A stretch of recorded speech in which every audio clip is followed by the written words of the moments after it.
முஸ்லிமன் குரல் கேட்கிறது, அவன் குரல் போல கேட்கிறது. மதங்க மனைவி பயந்து வந்துக்கிறேன். எந்த மரத்துல செடியில் உட்காந்து திருப்பி வரா அதே காலியே சண்டைக்கு வந்துக்கிறியா? சண்டை போடணும்னு நான் வந்துருக்கிறேன். என்னடா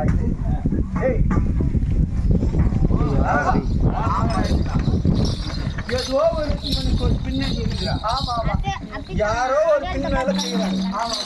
இருந்தாலும் பயப்பட்ட சுக்ரீவன் தன்னன் தனியா வந்து நிக்கிறாங்க.